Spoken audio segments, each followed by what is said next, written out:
အဲ့လိုဝိုင်းမျိုးအဲ့စုကျင်ညာခါနီမှာဝိုင်းအုံတဲ့ချိန်မဲ့တော်တော်ကြောက်တာကျန်တဲ့ချိန်ကတော့မအေးဆေးပါဝိုင်းအုံတဲ့ချိန်အသေးပြီးလို့လွဲဝိုင်းတော့ရှက်တော့ကွယ်ပြီ Academy ရရင်ပေါင်းဝင်ပြီလား Academy ဆိုတာကဘယ်လိုပေးတာလဲအမှတ်ရှင်းကတော့3900ပေးရင်ကြည့်လို့ရတယ်တဲ့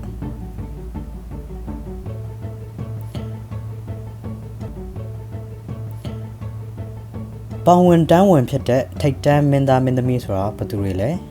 ဘာကိုကြည့်ပြီးဆုံးဖြတ်တာလဲ Academy ရမှထိတ်တန်းမင်းသမီးဖြစ်တာလား Academy မရရင်ရောထိတ်တန်းမင်းသမီးမဖြစ်နိုင်ဘူးလား Academy ရပြီးရင်ရောထိတ်တန်းမင်းသမီးဖြစ်ပြီလို့ပြောလို့ရလားဒီလိုမေးခွန်းနေနဲ့ရှုပ်ထွေးနေတဲ့မြန်မာနိုင်ငံရဲ့ Academy နဲ့ပတ်သက်တဲ့နှစ်တွေရွေးချယ်မှုတွေဟာစိတ်ဝင်စားစရာကောင်းနေပါတယ်အစဲခံရတဲ့ Academy ရှိတယ်ဒီလိုနှစ်တွေထဲမှာမှထိတ်တန်းမင်းသမီးနှစ်လက်ဖြစ်တဲ့တက်မမြင့်နဲ့ဦးမုံရွှေဆိုတဲ့မတိသူမရှိတဲ့မင်းသမီးနှစ်ယောက်ရဲ့အကျိတ်နဲ့ဖြစ်ခဲ့တဲ့2016ခုနှစ် Academy စုပေးပွဲဟာထူးခြားမှုရှိပါတယ်စကားတကားထဲကနေပြီးတော့မှမင်းသမီးနှစ်ယောက်လုံးက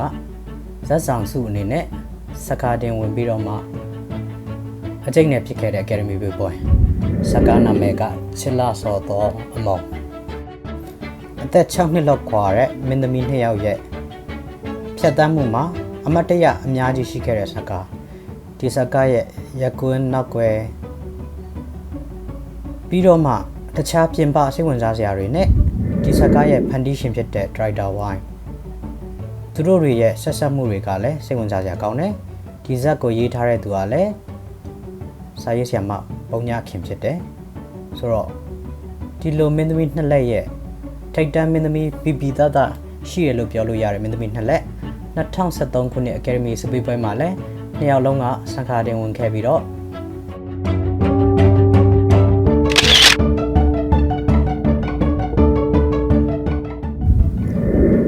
2014-2015ခုနှစ်တနေ့တည်းကျင်းပတဲ့ Academy အတွက်ကလည်းနှစ်ယောက်လုံးကစီးရင်ဝင်ထားပြီးတော့မှရင်ခုန်လို့ရတဲ့အနေအထားကနဲ့2016ခုနှစ်ဆိုတဲ့နှစ်ကိုတော့ကူးသွားတယ်ဒီပွဲမှာမင်းသမီးတက်မွန်မြစ်က Academy ဆုရရှိသွားခဲ့တယ်ဘလို့အကြောင်းအရာတွေနဲ့လဲဆိုတာကိုဒီဗီဒီယိုလေးမှာတင်ဆက်ပေးသွားမှာဖြစ်ပါတယ်2014ခုနှစ်မှာစကားစတင်ရိုက်ကူးချိန်ကစပြီးတော့စူပေးပွဲကျင်းပတဲ့2019ခုနှစ်အထိထိတ်တန်းမင်းသမီးအနေနဲ့နေရာယူထားနိုင်တဲ့မင်းသမီးနှစ်လက်ရဲ့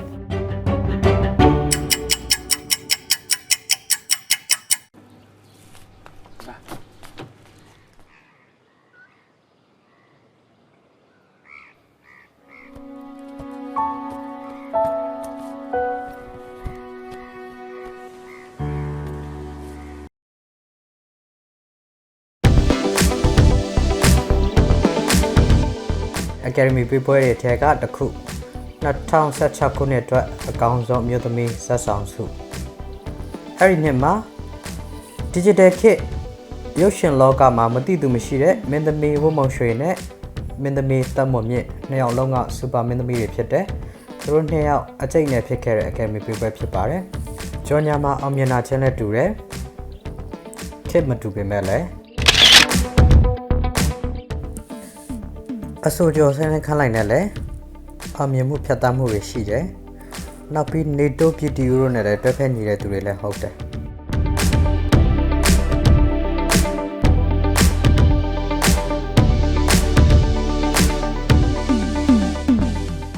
သူတို့နှစ်ယောက်ပါဝင်တဲ့ဒီစကားရုံတင်ပြသတဲ့2016ခုနှစ်မှာဘာတွေဖြစ်နေလဲ။စကားအနေနဲ့30ကျော်စင်းဝင်နေဆိုတော့တိုးတက်မှုရှိတယ်။ငါးလောက်ပြန်လူတက်မှုကိုပြန်လဲအမှတ်ရစေခဲ့တော့တဲ့ဘာတတင်းလဲ66ကကြီးM150 ဆိုတော့နှစ်20အတွင်းမြန်မာပြည်သူပထမဆုံးရောက်လာခဲ့တော့ဘာလို့မမီဘူးအောင်စိုးမိုးကျော်အမှုပကံငလင်းဆိုတော့အများကြီးပဲတရင်နေရတော့2016မှာလူပြောအများဆုံးနဲ့ဝေဖန်ဆရာဖြစ်ခဲ့ရသည့်ဆက်သွယ်ရေးဥပဒေပုံမှ66ကကြီးတဲ့အဲ့လိုတရင်နေရတော့အများကြီးပဲ online အသုံးပြုသူများကြားတွင်ပြန့်နှံ့ခဲ့သည့်မြန်မာဘောကားများရလှုပ်ရှားမှုအများကြီးပဲတရင်နေရဒါမဲ့ကျွန်တော်တို့ပြောမှာကအမျိုးသမီးဆက်ဆောင်စုအကယ်ဒမီနဲ့ပတ်သက်တဲ့အကြောင်းအရာကိုပြောမှာဖြစ်တယ်ဘယ်နှခုနှစ်ကလဲဆိုတော့2016ခုနှစ်ကဒီမင်းသမီးလည်းမဟုတ်သေးဘူးဒီတရုတ်ဆောင်လည်းမဟုတ်သေးဘူးဒါလည်းမဟုတ်သေးဘူးဆိုတော့ကျွန်တော်တို့2016ခုနှစ်မှာဘယ်သူတွေအကယ်ဒမီရတာလဲမင်းသားလူမင်းထွန်းထွန်းမင်းသမီးတက်မွန်မြတ်တို့အကယ်ဒမီရခဲ့တဲ့2016ခုနှစ်အကယ်ဒမီ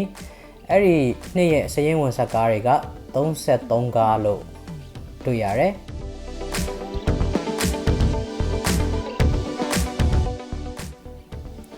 ရက်ကပြင်းမရဲလိုက်ပါအောင်တုံစားတယ်ခိုးဆိုးလူ၌ Facebook ရွာ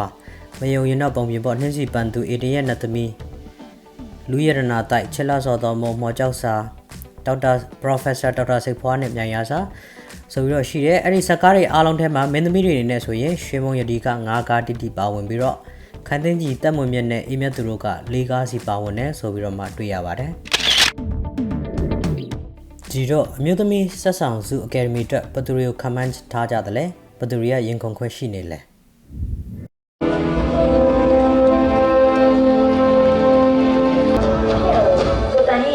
写下来没？是哪里？没年嘞，还要是被打来了。是倒爷了啦？我倒爷有谁？你快点呀，都别来了呀！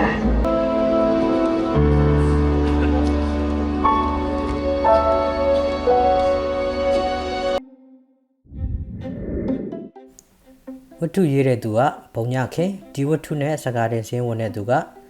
တက်မုံမြင့်နဲ့ဝမုံရွှေဒါပြီးတော့နောက်ထပ်စင်းဝင်တဲ့သူကအေးမြတ်သူရွှေမုံရတီအစရှိတဲ့မင်းသမီးတွေပါကြတယ်ဒါပေမဲ့သူတို့တွေအတွက်ကောရင်ကုန်ခွင့်ကအခိုင်အမာရှိသလားမတင်မထားရတဲ့ဖြစ်နိုင်တဲ့အကယ်ဒမီဆိုပေမဲ့လည်းမင်းသမီးအေးမြတ်သူအတွက်ကိုတော့များသောအားဖြင့်ခမန်းပေးခဲ့ကြတာကအမျိုးသမီးဆက်ဖို့စုအတွက်ကိုပဲဖြစ်တယ်မြတ်သူဘလို့ပဲကောင်းကောင်းမတ်တက်မုံမကြော်နိုင်ဒါဆိုမတ်တက်မွန်အရန်ကောင်းတယ်မြတ်သူမြင်နေပြောတယ်ဒါအခုဒီမှာမဟုတ်ဘူးဟိုချုပ်ဖြေထားတဲ့ interview ပြန်ကြည့်လဲတွေ့နိုင်ပါတယ်ဥမာ7 day ခြားတယ်မှာလို့ပေါ့နော်မြတ်သူဖြေထားရှိတယ်မြတ်သူမတ်တက်မွန်ရဲ့ idea ကိုကြိုက်တယ်မြတ်သူကောင်းတော့ကောင်းမယ်ဒါပေမဲ့မြတ်သူမတ်တက်မွန်ကိုလုံးမတ်တက်မွန်ရဲ့လောက်ကွက်နဲ့သူ့ရဲ့ character သူ့ရဲ့ idea ကိုမြတ်သူဘလို့မှမလုံနိုင်ဘူးမကြော်လွားနိုင်ဘူးမြတ်သူရဲ့နေရာမှာကောင်းတာပဲရှိတာတကယ်ကောင်းမှချင်းရှင်မတ်တက်မွန်ကိုကောင်းတယ်လေနော်ဒါတကယ်ထိုက်တဲ့လူရတာပါမင်းသမီးရှင်မုံရဒီကတော့2014ခုနှစ်လောက်မှာရွှေရှင်၄ကားလိုက်ရကူပြီးတော့မှယုံဝင်လာတဲ့စကားတွေများလာတဲ့ကာလဖြစ်ပြီးတော့မှဒီအကယ်ဒမီအတွက်ကိုတိတ်လူပြောများသေးတဲ့ကာလမဟုတ်သေးဘူးတခြားစကားတွေစီးနေမပါတဲ့မင်းသမီးတလက်အနေနဲ့နှင်းစီပန်သူရွှေရှင်စကားနဲ့အကယ်ဒမီခံမှန်းခံရတဲ့တရုတ်ဆောင်အင်ဒရာဂျော်စင်မမျော်လင့်ချင်တာပါရမလားမသိဘူးဆိုတဲ့စိတ်ကြီးထားမိရင်မရခဲ့ရင်ကိုခံစားရတယ်လေအဲ့ဒီတော့အမနှစ်တိုင်းအဲ့ဒီလိုစိတ်ပတ်ထားဖြစ်တယ်စိတ်ကိုပေါ့ပေါ့ပါနဲ့ပဲရရင်လည်းယူမယ်မရရင်လည်းရတဲ့သူကိုပဲအားပေးဖို့တက်မှာပါဆိုပြီးတော့မှအေယာဝတီသတင်းဌာနကိုသူမကဖြည့်ဆို့ပေးခဲ့ပါတယ်တကယ်လို့များဒီနှစ်များသာမင်းသမီးအင်ဒရာဂျော်ဆင်ကစကားတင်စင်းဝင်မယ်ဆိုတော့2013ခုနှစ်အတွက်အကယ်ဒမီစုပေးပွဲမှာအကျိတ်နဲ့ဖြစ်ခဲ့ကြတဲ့အင်ဒရာဂျော်ဆင်တက်မုံမြင့်ဝမုံရွှေဆိုတဲ့ဝမုံရွှေအကယ်ဒမီရသွားတဲ့အကယ်ဒမီပွဲရဲ့မကြေပွဲလို့ထပ်ပြောမယ်လို့ဖြစ်ရပါလိမ့်မယ်ဒါပေမဲ့လည်းအဲ့လိုတော့မဖြစ်ခဲ့ဒါပေမဲ့လည်းအဲ့ဒီနှစ်အပိုင်းခြားတွေဟာသူတို့အားလုံးအပါဝင်ဖွေးမိုးဟစ်ကိုစားတဲ့မင်းသမီးတွေကြီးစိုးတဲ့ကာလတွေပဲနှစ်စဉ်နှစ်တိုင်းဖြစ်နေခဲ့တာပါဒီနှစ်မှာစကားတင်စင်းတဲမပါသလို2015ခုနှစ်အတွက်လည်းမောင်ရင်သူစကားနဲ့အကယ်ဒမီလွှဲထားတဲ့မင်းသမီးအဒရာဂျော်ဆင်လည်းပူနေစရာမလိုပါဘူး2019အကယ်ဒမီဆုကိုလွတ်ကျွတ်လူတိုင်းနီးပါးထင်ကြေးပေးချင်တဲ့ကာလတစ်ခုကိုရောက်ရှိပြီးတော့အပိုင်သိမ်းဖို့အတွက်တစ်နှစ်ပဲလိုတော့တာဆိုတော့သူ့တက်ကအေးဆေးပါပဲဂျင်ဘတ်တဲ့ဒါစကားနဲ့အကြီးကျယ်အောင်မြင်မှုကိုအကယ်ဒမီရောရခဲ့တယ်ဒါနဲ့ပတ်သက်လို့အကယ်ဒမီနဲ့ပတ်သက်တာမဟုတ်ပေမဲ့စကားရိုက်ကူးမှုနဲ့ပတ်သက်လို့ကျွန်တော်ဗီဒီယိုလုပ်ထားတာရှိပါတယ်မကြည့်ရသေးရင်ကြည့်သွားပါလို့2019အကယ်ဒမီနဲ့ပတ်သက်တာကိုလည်းဗီဒီယိုတစ်ခုဖန်တီးစေချင်တယ်ဆိုလဲကျွန်တော်ကို comment မှာပြောလို့ရပါတယ်2016ခုနှစ်အတွက်ကိုတော့ နှင်းစီပန်သူမောက်ဦးဝဲကိုခဏအနာပေးထားပြီးတော့ချစ်လာစော်သောအမုံဆိုရဲအောင်မြင်မှုကောပရိသတ်လက်ခံမှုကောအကယ်ဒမီတက်ကောရေးပန်းစားခဲ့တဲ့ဇာကားအကြောင်းကိုကျွန်တော်ပြန်ပြီးတော့မှသုံးသပ်ကြည့်လိုက်အောင်ဒီဇာကားကိုရိုက်ကူးတဲ့သူကအဲ့ဒီခေတ်ရဲ့တိတ်တိတ်ကျဲဒါရိုက်တာဝိုင်းအဲ့ဒီခေတ်မှာဒါရိုက်တာဝိုင်းနဲ့ရုပ်ရှင်ရိုက်ကူးဖို့ဆိုတာကစူပါမင်းသားမင်းသမီးတိုင်းကောတက်သစ္စာမင်းသားမင်းသမီးတွေကောလိုချင်တဲ့ကာလဖြစ်တဲ့ဒါရိုက်တာဝိုင်းဟာရုပ်ရှင်မင်းသားမင်းသမီးတွေထဲမှာနေတိုး PTU အင်ဒရာဂျော်စင်တက်မွန်မြင့်စားတဲ့သူတွေနဲ့သူ့ရဲ့ဒါရိုက်တာခရီးကိုတေချာလေးပုံဖော်နိုင်ခဲ့တယ်လို့ပြောလို့ရပါတယ်ဗီဒီယိုခစ်ကနဲ့စပြီးတော့နောက်ပြီးတော့မိုဟီကိုဆိုင်းဆန်ခန်းလိုင်းဆိုတဲ့သူတွေဟင်းဝရန်ဆိုတဲ့သူတွေပါမယ်နောက်ပိုင်းခေတ်မှာတော့ဝုံမောင်ရွှေဖွဖွေးစားတဲ့သူတွေနဲ့လည်းဆက်လက်ပြီးတော့အောင်မြင်နိုင်ခဲ့တယ်ဒါပေမဲ့အဲ့ဒီကာလတွေထဲမှာမှသူ့ရဲ့တက်တန်းတစ်လျှောက်မှာမင်းသမီးတက်မွန်မြင့်နဲ့မင်းသမီးဖွဖွေးတို့နဲ့ရိုက်ကူးခဲ့တဲ့ဇာကားတွေအများစုကတော့ထူးထူးခြားခြားပို့ပြီးအောင်မြင်တယ်လို့ကျွန်တော်ကတော့သုံးသပ်မိပါတယ်ဒါ့အပြင်တစ်ဖက်ကနဲ့ဒရိုက်တာဝိုင်းနဲ့ကန်ဆက်တယ်လို့ပြောလို့ရတဲ့သူကတော့ဝတ္ထုရေးတဲ့သူပုံညခင်ဖြစ်ပါတယ်သူ့ရဲ့ဝတ္ထုရိုက်ကူးထားတဲ့အာဒန်ရဲ့အေဝရဲ့တတ်တရဲ့ဆိုတဲ့ဇာကားဟာမြန်မာရုပ်ရှင်အချို့ပြောင်းကိုဖြစ်စေခဲ့ပြီးတော့မှမင်းသားမင်းသမီးတွေကဝတ္ထုရေးသူရောဒါရိုက်တာရောလုံးဝထိတ်ဆုံးကလက်မထောင်နိုင်ခဲ့တယ်ပြီးတော့နောက်ထပ်အောင်မြင်တဲ့ဇာကားတွေဖြစ်တဲ့ဇေတန်ရဲ့ကချေတဲ့ကျမကနှင်းစီပါမောင်ရွှေကြာစတဲ့ဇာကားတွေအများကြီးလက်ဆက်လက်ရိုက်ကူးဖြစ်တယ်အကုန်လုံးနှိပါလည်းအောင်မြင်တယ်ဒါတောင်ဗီဒီယိုဇာကားတွေမပါသေးဘူး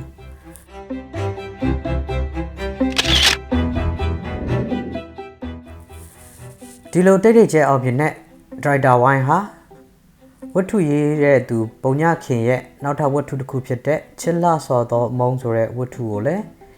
ရုပ်ရှင်ကားကြီးဖြစ်ရိုက်ကူးဖို့အတွက်ကိုပြင်ဆင်နေခဲ့ပါတယ်ဝတ္ထုခေါင်းစဉ်ထဲမှာပါဝင်တဲ့အမုံဆိုတဲ့ဇာတ်ကောင်အတွက်ကိုဝတ်မုံရွှေဆိုတဲ့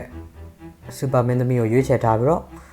သူ့ထက်အကြီးနောက်ထပ်မင်းသမီးဇာတ်ကောင်နေရာအတွက်ကဘယ်သူတွေရှိမလဲတိတ်တိတ်ကျဲတွေထဲဆိုရင်အင်ဒရာဂျော်စင်ဖြစ်မလားမိုဟီကိုဖြစ်မလားသူ့ထက်တရက်ပဲကြီးတဲ့ဖွဖွေးဖြစ်မလားသူတို့တွေအားလုံးကဒရိုက်တာဝိုင်းနဲ့လက်တွဲဆောင်ရွက်လက်ရက်ကူးတဲ့သူတွေပဲမင်းသားအနေနဲ့ကတော့အောင်ရဲလင်းကိုရွေးချယ်ထားတယ်2014ခုနှစ်နှစ်လယ်ပိုင်းမှာမင်းသမီးဖွဖွေးကအောင်ရဲလင်းနဲ့ဇာကားဆက်လက်ရက်ကူးတော့မှာလားတခြားမင်းသမီးတွေရောချစ်သူဝေ maybe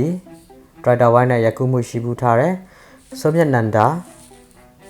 ဒရိုက်တာဝိုင်းနဲ့ရက်ကူးမှုတွေရှိတယ်တခြားမင်းသမီးတွေနဲ့အေးမြတ်သူမယ်လိုဒီတင်စာဝင့်ကျော်နာစီရတီဆိုပြီးသစင်ဇက်ကောင်ကအမုန်းတက်ကြီးရမှာဆိုတော့ဆိုပြီးသစင်တော့မဖြစ်နိုင်ဘူးသူကပုံငယ်နေတာတခြားမင်းသမီးတွေနဲ့တက်မွန်မြင်လည်းရှိမယ်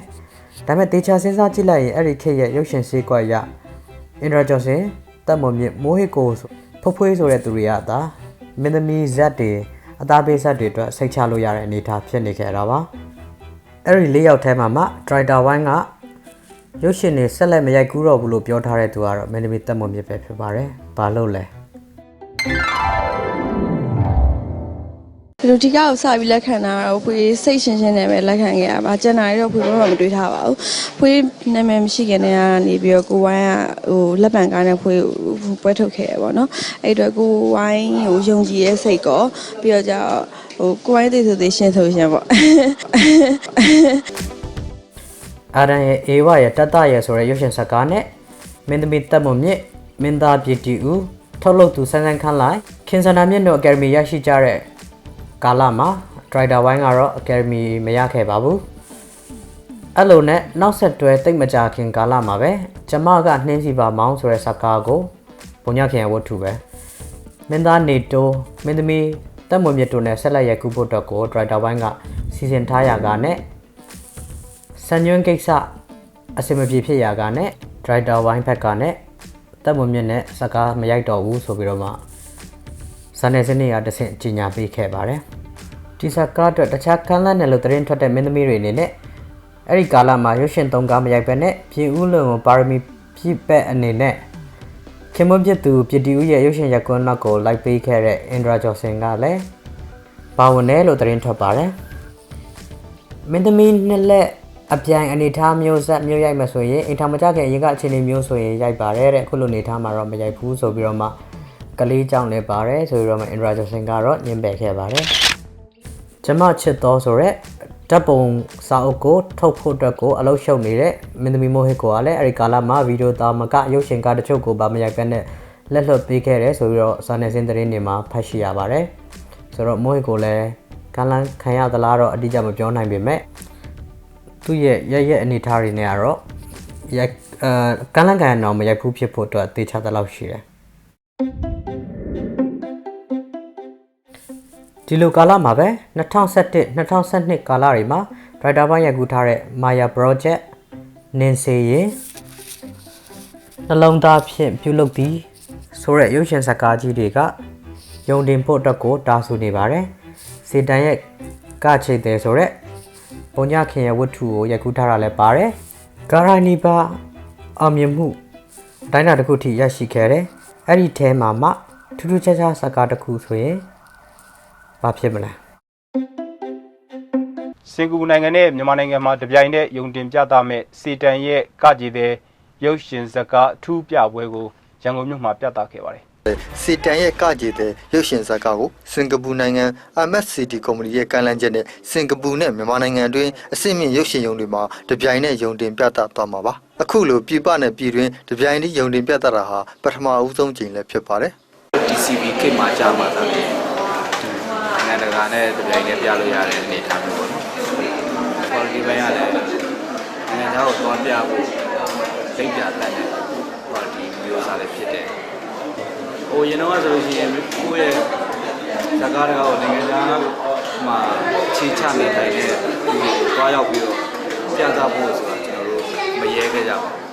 ဆိုတော့အခုလို2014မှာဒါဖြစ်တင်ဖြစ်ထိုက်တယ်လို့ကျွန်တော်မြင်ပါတယ် Writer ဝိုင်းကပုံညခင်ရဲ့ဝတ္ထုကိုဇာညွန်းခွဲရိုက်ကူးထားတာဖြစ်ပါတယ်ကလေးတွေရဲ့စိတ်ခံစားမှုဆိုင်ရာစိတ်ပိုင်းဆိုင်ရာကိုရမ်းပြနေတာရှိတယ်ဒီကားမှာအကိုရလေးကိုရားတော့ထည့်ပြသွားတယ်သို့တော်ညာလည်းအကိုဒီတဲ့ပိုကောင်းတဲ့ဇာမျိုးတွင်ကိုရိုက်အောင်ပါအဓိကဘာလို့လဲဆိုတော့မိမနဲ့ယောက်ျားချစ်လို့ကြိုက်လို့ယူတယ်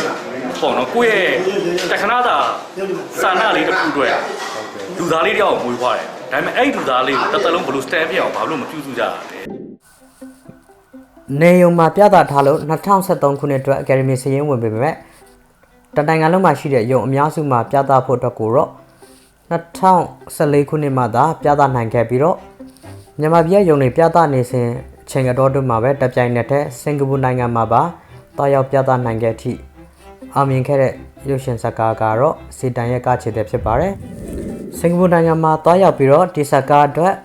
promotion လုပ်ကြတဲ့အစီအစဉ်မှာတော့မင်းသမီးတက်မွန်မြင့်နဲ့ Writer ဝိုင်းကမင်းသားနေတိုးရောပါဝင်ခဲ့ပါတယ်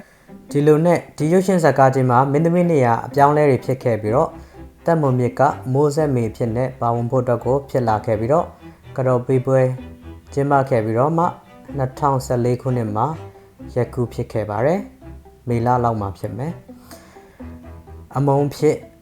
ဦးမော်ရွှေမိုးဆက်မေဖြစ်တက်မွန်မြင့်ဆိုပြီးတော့မှရက်ကူးဖြစ်ခဲ့တယ်ဒီဇာတ်ကားနဲ့ပတ်သက်ပြီးတော့ Writer ဝိုင်းကကြည့်ရတဲ့အခါသွေးအေးနဲ့လုံနေရတယ်လို့ထင်မှာဒါကနှစ်ယောက်စလုံးအတွက်စစ်ပွဲပဲရက်ကွန်းပေါ်မှာတယောက်ကိုတယောက်အလင်မပေးပဲချောင်းချောင်းကြည့်ပြီးချနေကြတာနှစ်ယောက်လုံးပဲစူးစမ်းထားပါတယ်ဆိုပြီးတော့မှဖြေဆိုခဲ့ပါတယ်မင်းသမီးအပြောင်းလဲနဲ့ပတ်သက်ပြီးတော့နနခင်သတင်းကြနယ်မှာချစ်လာစော်တော်အမုံကားမှာမင်းသမီးပြောင်းလဲဖြစ်တယ်ကြားတယ်ဒီတော့ kit အတွက် item ပိုင်း character ပိုင်း slime ပိုင်းအပြောင်းလဲရှိလားလို့ဝုံမုံရှိကိုမေးကြတဲ့အခါမှာတော့အဲ့ဒီလိုတော့မရှိပါဘူး kit စဉ်းစားတာကကိုတရုပ်ဆောင်ခွင့်ရတဲ့နေရာမှာကိုတကယ်လုံနိုင်ရဲ့လားကိုရောတကယ်ယုံကြည်မှုရှိလားဆိုတဲ့အပေါ်မှာပဲဇလန်းကိုရွေးချယ်ပါတယ်ဇလန်းပေါ်ယုံကြည်မှု writer ပေါ်ယုံကြည်မှုကိုလုံးရမယ့် character ပေါ်ယုံကြည်မှုရှိလို့လက်ခံခဲ့တဲ့ကားဖြစ်ပါတယ်ဆိုပြီးတော့မှဖြေဆိုခဲ့ပါတယ်အဲ့ဒါကိုစာနယ်ဇင်းကဒါဆိုတစ်ဖက်မင်းသမီးအပြောင်းလဲကကိရဲ့ character ကိုထိခိုက်မှုမရှိဘူးပေါ့ဆိုပြီးတော့ထပ်မေးလိုက်တဲ့အခါကျတော့မင်းတို့ရွှဲ့နေရလားမဟုတ်ပါဘူးမမလေးအဲ့ဒီလိုမျိုးမရှိပါဘူးခုနကပြောတဲ့ယုံကြည်မှုတွေနဲ့လက်ခံရကူးမဲ့ရုပ်ရှင်ဖြစ်ပါတယ်ဆိုပြီးတော့ဖြေကြားခဲ့ပါတယ်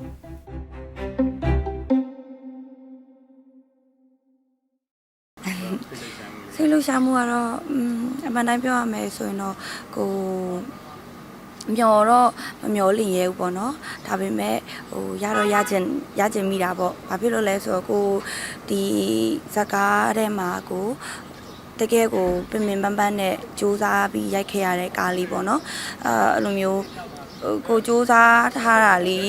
အမှတ်တရလေးတော့အများကြီးရှိတာပေါ့မနဲ့မိုးလင်းမိုးချုပ်ဒီစိတ်နဲ့စားလက်ဒီစိတ်သွားလက်ဒီစိတ်နဲ့တစ်ချိန်လုံးရိုက်ကွင်းပေါ်မှာငိုပြီးတော့ဒီပင်ပင်ပန်းပန်းတရုပ်ဆောင်ခဲ့ရတဲ့ကားလေးပေါ့နော်ကိုဘွားမှာအမှတ်တရလည်းဖြစ်ခဲ့တဲ့ဇာတ်ကားလေးဆိုတော့ဒါဘယ်လိုခေါ်မလဲအမှတ်တရလေးတော့ဖြစ်ချင်တာပေါ့နော်ပြီးတော့အတိမတ်ပြူတာလေးလည်းဖြစ်ချင်တာပေါ့